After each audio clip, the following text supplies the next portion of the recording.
ticket prices just jumped 70% overnight, and the stadium still sold out completely. Read that again. Not a typo, not a glitch. That's the power of one 21-year-old who hasn't even stepped onto the court yet. Her name is Alex Eala, and right now, Cincinnati is in absolute chaos. We're talking about the $260 million Lindner Family Tennis Center, a venue that has hosted Federer, Nadal, Serena Williams, legends. And right now, that same venue is watching history unfold in real time because a 21-year-old from the Philippines is single-handedly rewriting the economics of professional tennis. And trust me, the numbers you're about to hear are absolutely insane. So let's set the scene. Before Eala's name even appeared on the entry list, the Cincinnati Open was already riding serious momentum. Tournament director Bob Moran had watched attendance hit a record-breaking 285,000 fans in 2025. 70% of them traveled from outside Cincinnati just to be there. Moran was projecting 300,000 fans for 2026. He was confident. He was optimistic. He thought he had this figured out. Then Alex Eala entered the draw, and everything he thought he knew got thrown out the window. Before 6 a.m., a full 3 hours before staff had even arrived at the office, the ticketing system was already overwhelmed. By 9 a.m., organizers were scrambling just to keep the servers from collapsing entirely. This wasn't hype. This was a digital stampede. The deluge was unlike anything this tournament had ever witnessed in its history. So Cincinnati did something that stunned the entire tennis world. They raised ticket prices, sharply, from $275 all the way up to $470.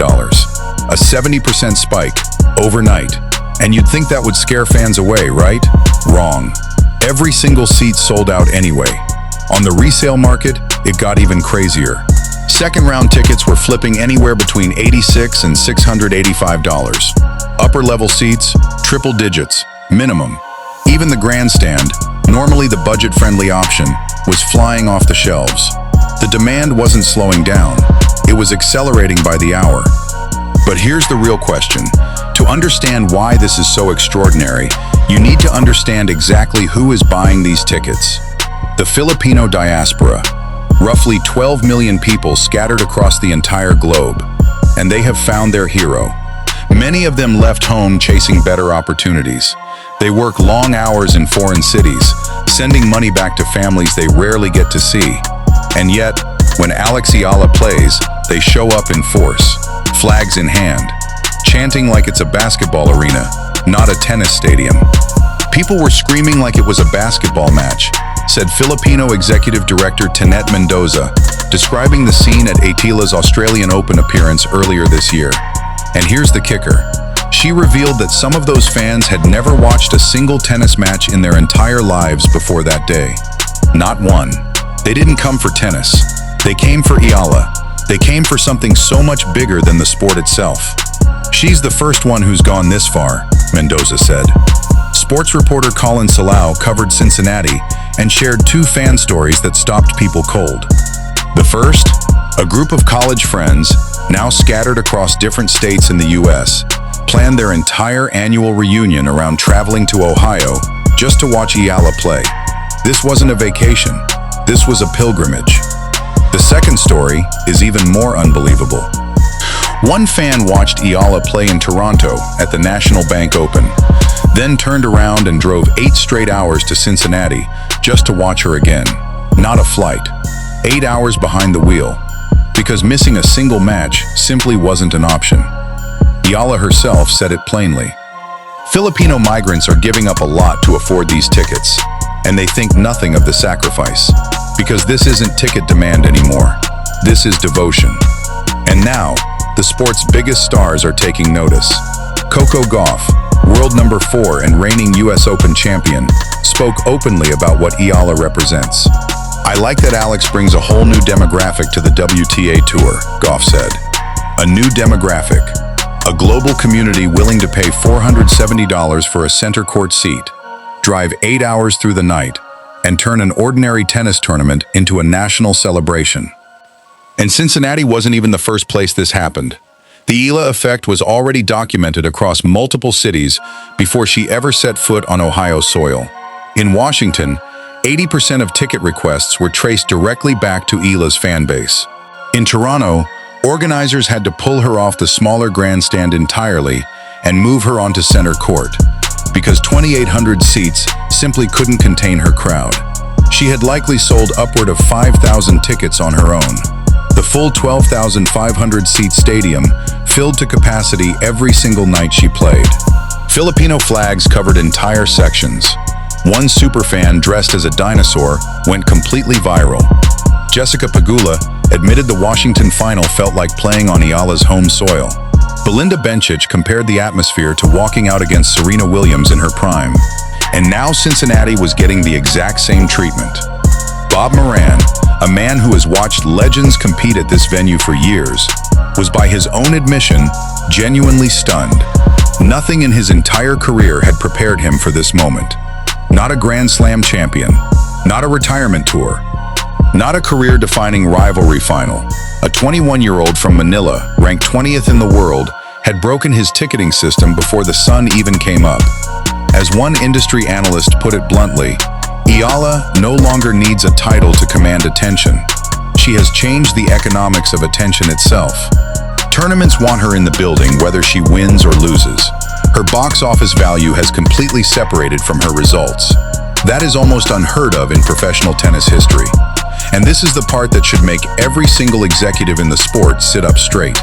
What Alex Eala has built isn't just a fan base, it's a movement, a community that creates a virtual homeland wherever Filipino fans gather to watch her play.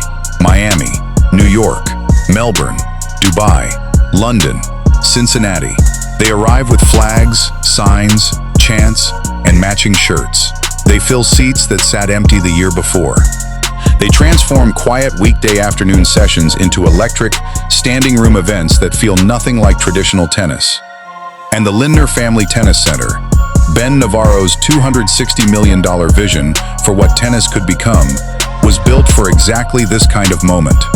The 2,300-seat sunken Champions Court, 31 outdoor courts, a 56,000-square-foot player clubhouse, 19,900 fixed seats, and 101 video boards. A 16,000-square-foot shaded fan pavilion. Navarro covered roughly half the renovation cost himself. Local governments covered the rest. The ribbon was cut in August 2025 with Janko Djokovic, Andre Agassi, and Stephanie Graf all in attendance. It was built to blow people away. Then Alex Eala showed up and proved the entire vision was worth every single penny. The merchandise tent alone expanded by 18,000 square feet. Merchandise revenue has doubled since 2023. The tournament was already projected to surpass 300,000 attendees in 2026. And remember, that projection was made before her name even hit the entry list. Eala herself, just by entering the tournament, pocketed $26,255. A spot in the round of 32 would push that number up to $47,375. But the tournament itself? It was making far, far more than that just from ticket sales alone. And through it all, she said it simply, in that gracious way she always does. It's an amazing experience. It's nice to see that the Filipino community is really showing up and enjoying tennis.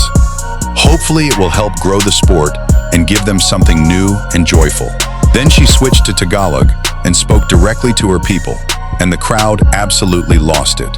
Here's what tennis has never seen before. A player whose drawing power doesn't depend on her ranking, her results, or her trophy case. A player who sells out stadiums at 6 in the morning before a single ball has even been struck. A player who makes tournament directors question everything they thought they understood about sports economics. I've come far, Eala said, but I still have farther to go. Cincinnati was just the latest chapter. The US Open is next, then Singapore, then the Asian Games. The tennis world is still catching its breath. The Filipino community is only getting louder.